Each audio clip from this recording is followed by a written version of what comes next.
Happy late Monday, Class B basketball fans, and welcome to the third episode of the Class B podcast presented by the North Dakota Basketball Hub. If you guys want to follow us on Facebook and Twitter at ND Basketball Hub, that's where we're at. And also check out our website, www.northdakotabasketballhub.com. I'm your host, Pace Meyer, and just a side note on the website, the stats are not completely updated.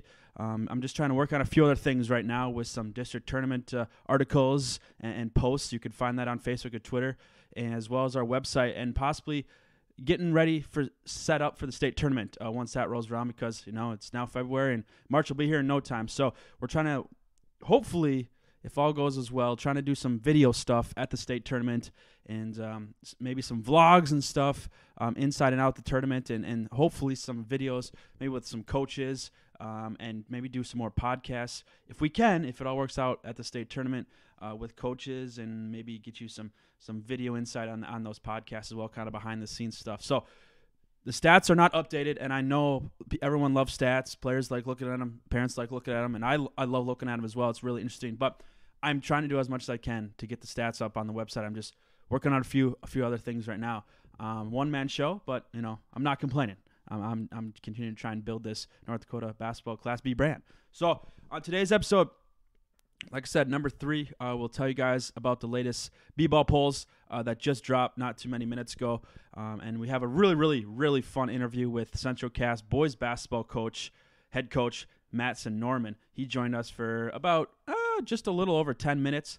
And, Central Cass is Region 1 team, and interesting year so far this year. They're 8-6 after only winning 4 games last year.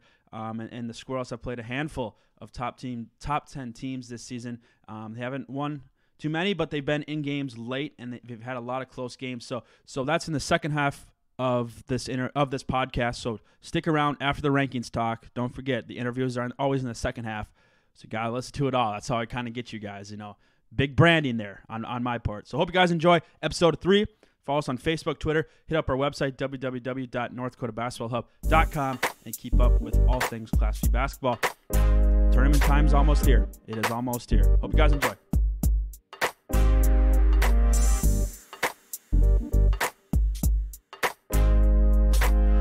What's going on, all you Class B basketball fans? I am your host, Pace Meyer. This is the third episode of the Class B podcast presented by the North Dakota Basketball Hub. But today, boom, right now, breaking news. The new Class B basketball polls, both girls and boys, have just come out, and I'm the first to see them. No, I'm not the first to see them, but I am the first one to bring them straight to your ears. So here we go. Here's the breakdown. We'll start with the girls first and then go into the boys. Starting at the top, the new number 1. They were number 2 last week, 19-0, Kidder County, as they received 12 first-place votes. They also have 157 points in this week's poll. It is the 10th, week 10, the 10th Class B girls basketball poll. Just dropped here just recently. Number 2, with 5 first-place votes, is Langdon Edmore Munich. Last week they were number 3. They bump up a spot, and they are 15-2. And they're just 4 points behind Kidder County. So it's a tight race up there. Points-wise, first place votes obviously a little different, 7-point difference there. But points-wise, they're only 4 points apart in the polls. And the team that moved down to number 3 after spending last week at the number 1 spot in the Class B girls basketball poll was the Grafton Spoilers, Region 2 team, who lost to Langdon Edmore Munich on Saturday, February 2nd, 69-61. That was on the road. So bear with that there, but they have now 2 losses on the year. Another Region 2 team is right below Grafton at the number 4 spot. They are 16-2 this season with 118 points. Last week they were ranked 4th, and they stayed just right there coming into this week. The number 5 team is Trenton. They're also 19-0 with 91 total points, and they were ranked number 5, as you all remember, last week. The number 6 team, not much has changed there either, is Kindred, the Region 1 squad. They are 15-3 and with 75 points coming into the week. Number 7, there was a little shake-up there. Carrington drops up all the way to number 7. Not all the way. It's just 1 spot after they were ranked number 8 last week. The number 8 team coming in at number 8 all the way up 2 spots is Hettinger Scranton. They are 17-1 with 52 points.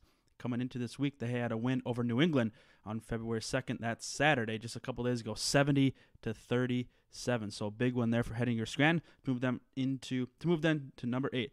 The number 9 team, who dropped 2 spots from last week, is Four Winds Minnewacan, and they are 15-3. They came in with 44 points with a loss early last week to Langdon Edmore Munich, 58-56 on the road. Number 10, rounding up the top 10 Class B girls basketball poll, the 10th poll of the season, is Velva, 17-2 on the year. They received 34 points, and they dropped 1 spot from last week, from 9 to 10. A few other teams here that received some votes from the voters is Linton HMB, who sits at 17-2. Mohall Lansford Sherwood, 17-2. Rugby, 16-3. And Center Stanton at 16-2. And then the last team to receive a few votes in this week's poll was Oaks, who finishes out at 14-4. Not a whole lot has changed there in the 10th Class B girls poll. Obviously, switch up at the top. Other than that, not too much. Everyone's kind of mixing and matching there, as I believe there's 2 more polls left in the season. I believe there is, before we head to March. So there is obviously a few teams that have a few games left. I know with the cancellations these last few weeks, with the snow and on the weather and all that a few teams have a couple makeup games. I know Oaks, who I said is 14-4, they still have a game left before they head into the District 5 tournament this weekend, obviously. But so there's obviously a couple district tournaments this week, and I don't want to get into that now, just because we're going to have another podcast. Episode number 4 will be all about the district tournaments and kind of my predictions on the girls' side and everything like that. You guys can, send me your brackets, DM me, send them on Facebook and Twitter and all that stuff, and maybe we can have a little game depending on how many brackets I do get. We can maybe give out a prize to the top 3 places if we do get that many. If not, cool. If you're the only one that enters a bracket, cool, you'll get a prize. I don't know what it is yet, but hey, might as well. Free prize, right? It's better than nothing. So I'll go into that probably on Thursday and Friday and talk about all those district tournaments and go into detail about that. So make sure to check us out on Facebook and Twitter, obviously, at ND Basketball Hub. And don't forget to check out our website, because there are going to be some in-depth articles coming out starting tomorrow on the tournaments and my previews and all that stuff. Let's head on to the boys' side here, as the 9th Class B basketball poll came out, and there was a switch up at the top. Last week, we obviously saw Hillsborough Central Valley climb up to that number 1 spot, but this week they flip-flopped with Thompson, who receives 15 first-place votes and sits at a 14-1 record with 159 points. Obviously, last week they were number 2, so then Hillsborough Central Valley moves to number 2 with just 1 first-place vote, and they are 13-2 on the season with 139 points.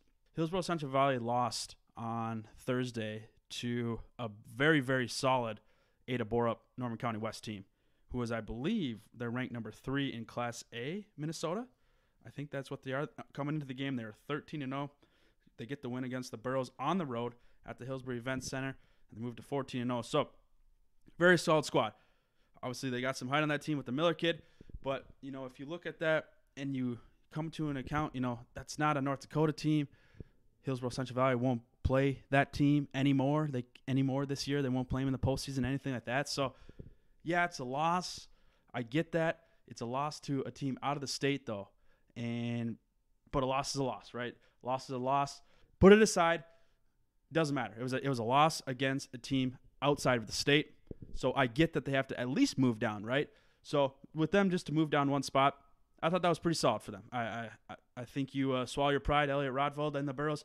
Swallow it. I know you don't pay too much attention to the polls, but a loss is a loss. And obviously, Thompson deserves to climb Hillsborough Central Valley just with that 72-60 win over Four Winds Minnewacan on Saturday, February 2nd at the Compton Memorial Lions Shootout at Grand Forks Central there. So Thompson, I do think obviously deserves the right to move ahead of Hillsborough Central Valley. At that point, Four Winds Minnewacan, who lost to the Tommies, will stay at number 3 coming into this week, and they have 118 points with a 13-2 record.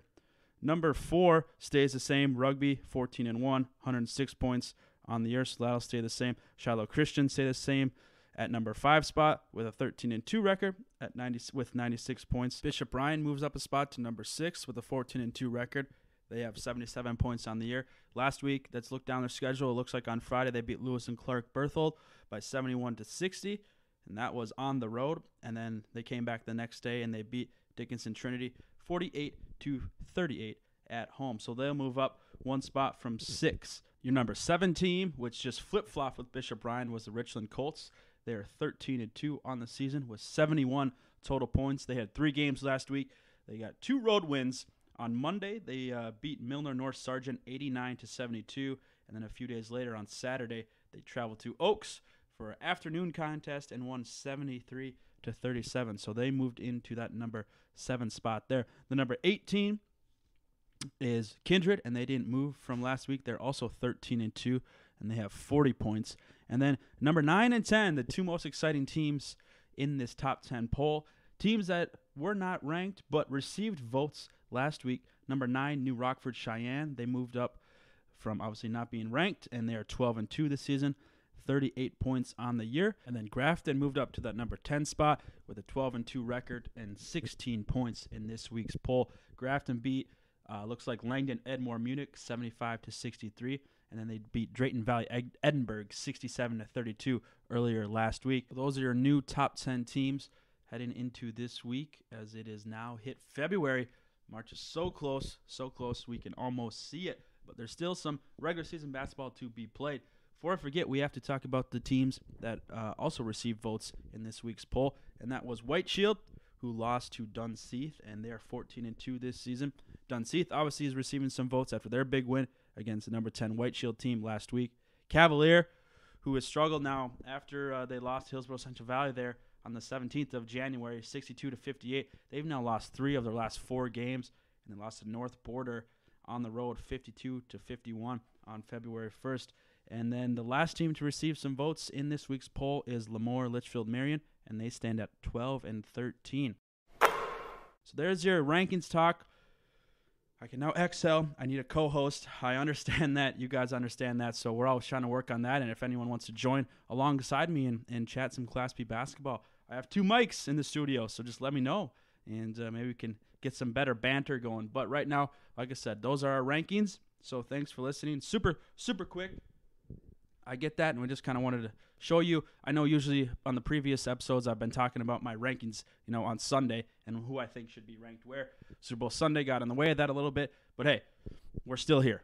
We are still here. Hey, didn't a New England team have that as their team motto? We're still here. So there's the rankings talk, and thank you guys for listening, and stick around for our fun interview with Central Cass's head coach. You guys have played a lot of solid teams this year. You've hung with some teams, just looking down the line. Thompson, I think, was a 7-point game, then Grafton in overtime, and Hillsborough Central Valley as well. You guys played them close all the way to the end. But what's the identity of the Central Cass Squirrels? Yeah, I think we're still working on finding it. We're definitely doing a better job. But our identity is stems around the idea that we need to be in attack mode constantly. We need to get our points in the paint. We need to get our paint touches.